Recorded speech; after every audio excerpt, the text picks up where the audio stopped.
Hey, hello. Gonna be talking about Yosemite and Yellowstone. Yosemite and Yellowstone.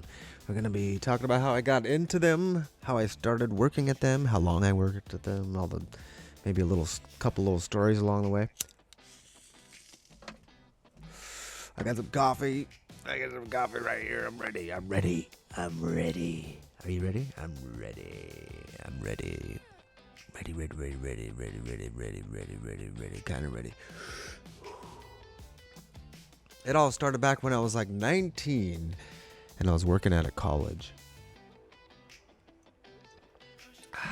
I didn't go to college. I worked at one. That's right. I worked at a college. I was like the janitor in the cafeteria. It was great. I washed dishes.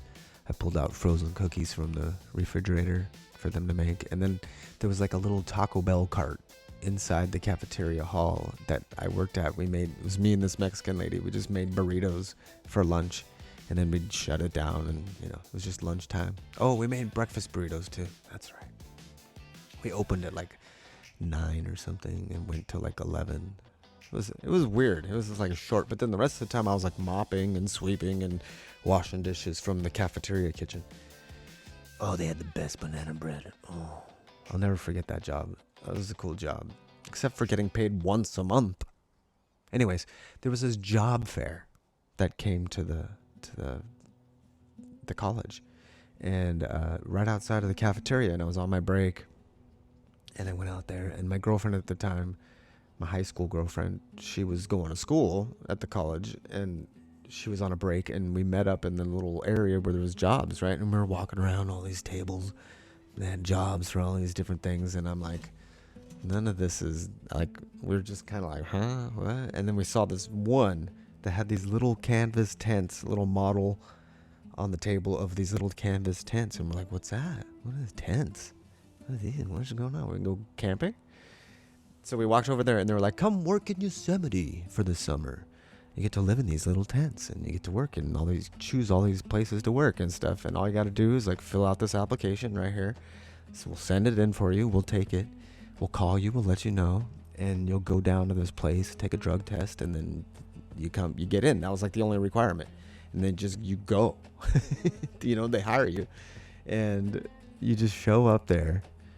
And it's like they check you in. You go to the human resources. You check in. They give you like a bunch of options for different jobs. So you could pick like you want to be a housekeeper or like something else. It was concessions for the park. So it wasn't like National Park Service stuff. It was just the concessions there. So it was run by this company called DNC at the time. This was like 1996, I think. Yeah.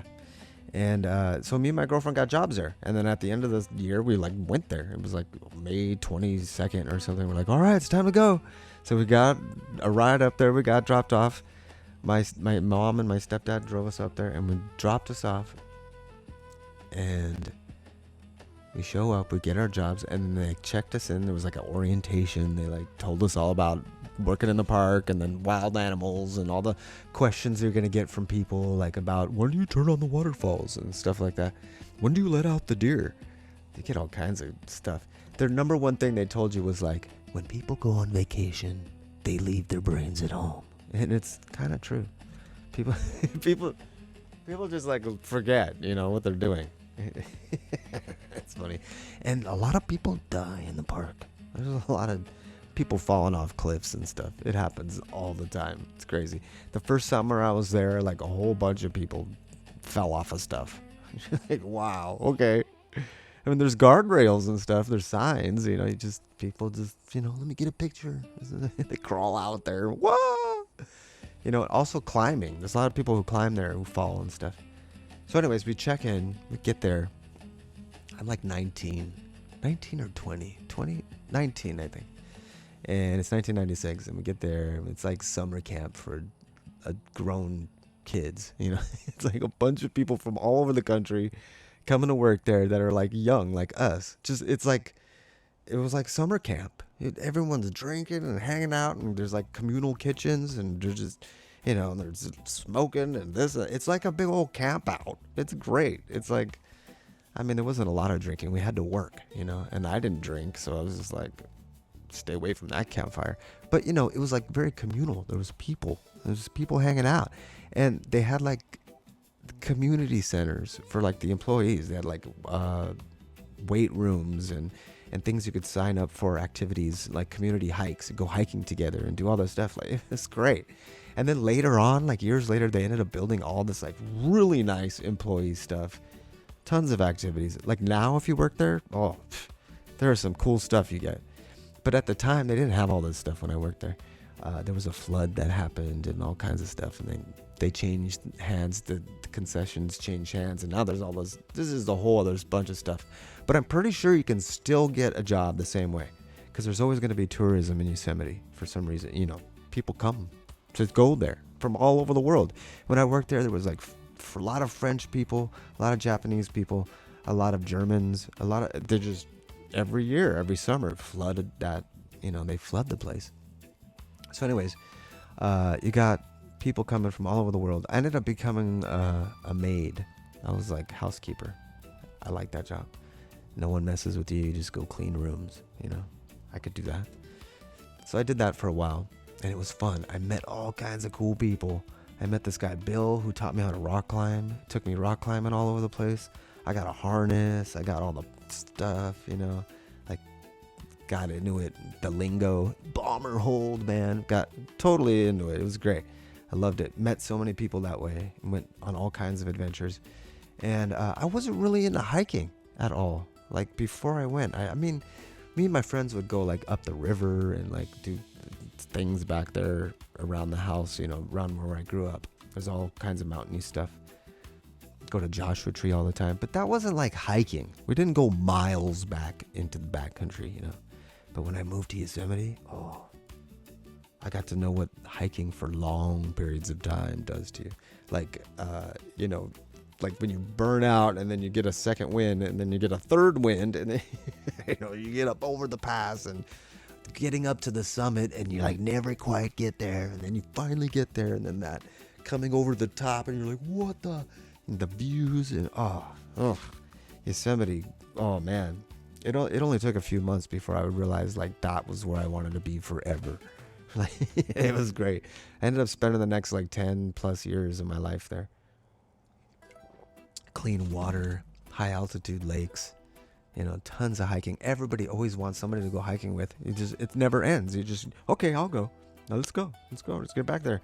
There's like a ton of things to do. I ended up like painting little birds on magnets and selling them to the people in the backcountry. Like all kinds of, you just get in there, camp for a long time. It was before you had to get a permit. I mean, you had to get permits, but like if you worked there, you didn't really have to get a permit. There were like a lot of things you could get away with back then, but now you can't quite. It's very regulated. They want to make sure they know everyone back there, which is smart. There's a ton of stories I have about how people have gotten lost and hurt and this and that. Like, I'm sitting here talking about Yosemite and all these stories are flooding my mind like, oh yeah, that one time. Some of my favorite things about Yosemite are like the little secret spots. Like there's a place called Lake of the Domes you can get to that nobody knows about unless you like work there. There's like shortcuts to high camps that you only really know about if you work there. There's all these little swimming holes that are like amazing. There's like granite arches underwater and just all kinds of cool shit that when you're there all the time, where people go on vacation, you like find things, you discover stuff, you camp in places, you're like in there. So I highly suggest anybody who's young, anybody who's old, it doesn't matter, go try to work in Yosemite. It's super easy. The nature isn't that scary. There's bears and deer, but they're so used to people that they just want to eat your food. There's raccoons, there's squirrels, they just want to eat your food. They're not going to hurt you. They just want to eat your food. They're so used to people. People have been there for a long time now, and they're just used to people. So I highly recommend try to get a job online. If you got nothing to lose, you got everything to gain, you got no ties, no children, no pets, no nothing, just go. Get a bus ticket, get a train. You can take a bus all the way there. You could train, bus into San Francisco, and then go from there. You can get into the park. You can go to Reno and get into Yosemite. Like, just go. Get there. You can spend a whole summer backpacking the backcountry, and no one will ever bother you. You just have to hoard enough food to last you that whole time. Like, go fishing, get back there. Go, leave everything and just go to the park. Go to the work there. You can save a lot of money. Go there. You can camp a lot of places for free, and just like enjoy the nature. It's there. There's so many canyons and rivers and lakes and everywhere. Tons of places. Magical. Lots of places people will never tell you about. I don't even want to tell you about, because they're like secret spots, Some people know about them. But, why not go have a summer job? Why not just get up and go and save some money and get out of town and come back and go to school or go where, do whatever. You could become a lifer and get a job forever there and just live there forever. They have nice housing. They have like houses, literally, you could end up getting into. They have like dorm room situations that are really nice. They have like little units, those tents. They have those everywhere. It's great. I like tell every young person I know, I'm like, you want to get out of your hometown? Go to Yosemite. Work in Yosemite. It's year round. They close part of the park in the summer that you can't work in because there's snow and shit like that. But it's like a big playground back there. There's so many places to go and things to do. There's a high camp loop and all. Just go look up videos of Yosemite trails. They go forever. You could spend a whole summer just hiking in a big giant circle around the park and see so much stuff. Meet all kinds of cool people in the backcountry. Get to know the mule packers that go through there. It's great. It's a great place to be. Also, I worked in Yellowstone. So the way that I worked in Yellowstone was I ended up getting fired from Yosemite for really stupid reasons, but it was a good thing because I'd saved a bunch of money, and then I just was like, later, I'm going to go travel, and I saw a bunch of the country. I went to the East Coast, That's a whole other story. But I ended up coming back to Yosemite, and I lived there, and I worked at a little store in Lee Vining on the backside of Yosemite, like where Mono Lake is. Not Mono Lake, Mono Lake. Anyways, the Yellowstone one. It was 1998, and I was like traveling around with my friend Jason, and we were hitchhiking. He had a big old red beard, and I had a big old backpack and a mustache. And we were hitchhiking all over the Southwest, because I met him in LA, and he goes, I have a job in Glacier National Park. And I was like, oh, damn, that's like in Montana or something. He's like, yeah, I'm going to hitchhike there. You want to go with me? I was like, sure, I could try to get a job at maybe Yellowstone or Glacier or whatever. And for some reason, Yellowstone just popped out to me. I think I met somebody who was going to work there. I think that's what it was. I met somebody along the way that was going, and I never found them. I never met up with them, but I was like, oh, I could go there. So we hitchhiked together for like 3 months. We went through Arizona. We stayed there a bunch in Sedona, met a whole bunch of cool people. Went through Flagstaff, went over to the Four Corners, went up through like Colorado, from Durango. We counted from Durango all the way through Colorado, the western slope, over through like, what's right in the middle that comes out by Red Rocks? It's like Aspen and stuff. There's this highway that goes through the mountains. We hitchhiked through there, and then we went up, like from Denver to Boulder, and then Boulder to like what is that? Fort Collins, and then from Fort Collins we went like straight up in Wyoming, and that was crazy. So through Colorado we got like 40 rides. I remember counting 40 rides. That was a lot of rides. I was like, we made it. It was like 3 days. We got stuck in a bunch of places, and oh man, we were stuck right next to hot springs. I wish I would have known there were hot springs right there. I ended up going back to Colorado later and lived there for a while and found all these badass spots that were like right where we were hitchhiking. Oh, if I'd only known. So it made me wise up to like hot springs, because later on I met a friend and he took me to a whole bunch of hot springs. Anyways, that's coming up. So in Yellowstone, so we're hitchhiking, we get to Wyoming, and then we try to get up to Yellowstone, and it didn't work. We couldn't hitchhike, so we ended up like taking buses. We went and got like vouchers from the police and these churches to get on the bus, and we ended up in like Salt Lake City. We were like over here, like now in what, like Utah. So we had to go up in Idaho and then over to Montana.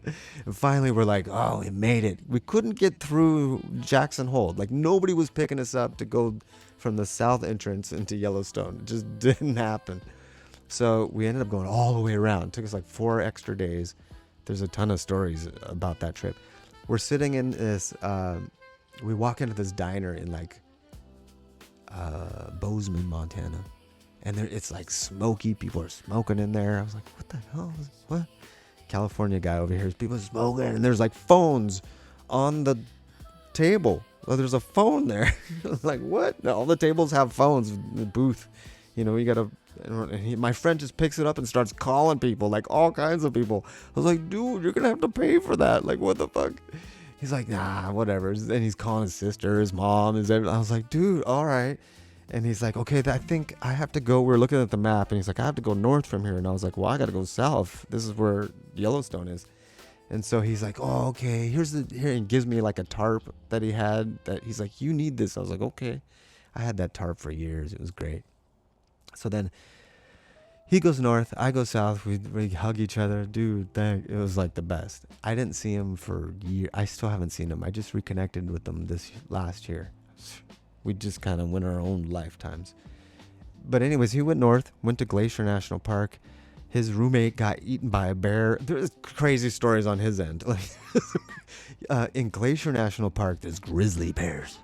And they will eat your face. You don't hike alone there. But yeah, grizzly bears are a thing. So when I get to Yellowstone, there's like grizzly bears. And that's not like Yosemite. It's not... no, they're scary. You want bells on you and you got to make noise. You're out there.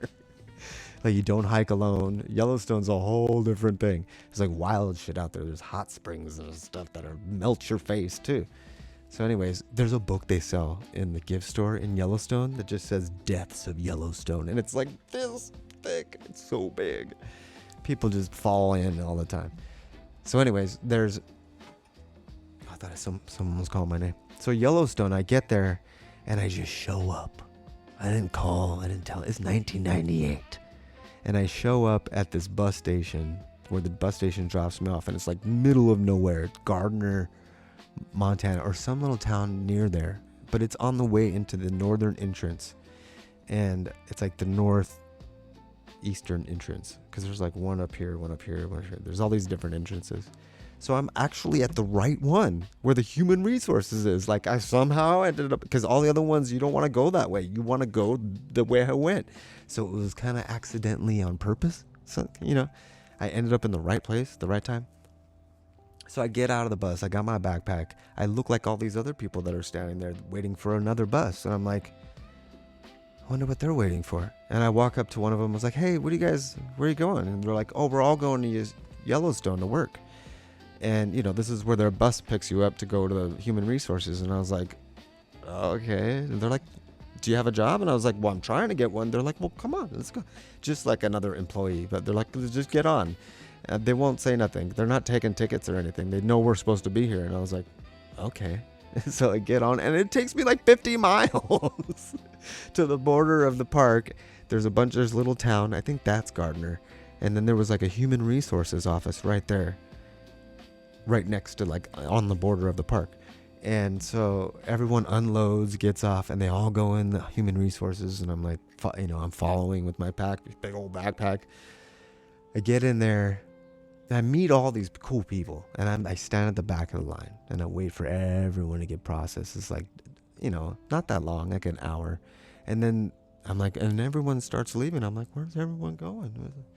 Oh shit, I better hurry. I'm in line. Finally get up there. I'm like, hey, I just came here because I want a job, but I didn't. And they're like, what do you, they kind of look at each other like, what do we do? And I was like, I want a job. Here I am. I got my ID. And I'm like, here's everything. And they go, can you get one faxed reference? 1998. Can you get one faxed reference? And I was like, can I make a phone call? And somehow I made a phone call. They gave me a phone to call my mom. I was like, Mom, can you fax me a reference? She's like, all right. She went down to, Michael's a hard worker. Made up some shit. And then like it came back faxed out, and they're like, oh, okay, cool. And then they're like, fill this shit out. Meanwhile, I was already filling it out, right? And then I just gave them the thing and then the fax reference. And then they're like, okay, you're good. Just here's your paperwork. Here's where you're going to go work. And you can choose your job when you get there. And I was like, oh, shit, I'm in. It was like that easy. Much easier than Yosemite. No drug test. So I'm like there, and then I end up like, they're like, well, we're going to bring everyone in tomorrow. We're not ready for all of you. So you got to stay in this hotel next door, and it's paid for by that. And I was like, all right. And so there's like 2 hotel rooms where everyone's at, all the women, all the men, and everyone's sleeping everywhere. And I was like, okay, I'll sleep on the floor over here. Get up the next day, go in with all the people. We take a bus in. They do like an orientation, and they like show us this video about how like ruthless and mean the buffalo are, and the grizzly bear, and they're like, do not go near them. And they show us all this video of people being gorged by, thrown over trees and stuff. Dude, there's some gruesome shit. Do not mess with the animals there. So, and then they tell us, don't go in the lake because you'll get hypothermia. And it's like, there's this big Yellowstone lake there. And it's like the headwaters for a whole bunch of places, but it's frozen like until somewhere in July. It breaks and it's loud, and there's like giant icebergs out there, and the people will take you on boats out there. There's like boat tours, but it's freezing. Nobody goes swimming in there unless you're like Wim Hof. Anyways, I get to work at Yellowstone Lake Hotel. It's this giant big hotel that's yellow, and there's like these dormitories that are behind them. That's where I'm living. And you can choose to work in like the little village thing that's like way more chill and like lower class kind of camp out, bungalows and stuff. Or you can work in the giant fucking yellow lake hotel. And not Glacier, but the geyser, the one that explodes, Old Faithful, that was like a whole other part of the park. I didn't choose that area. I chose this one because all the people I just met were all going to go work there. So I was like, fuck, I'll just go work there. I got to work in the kitchen.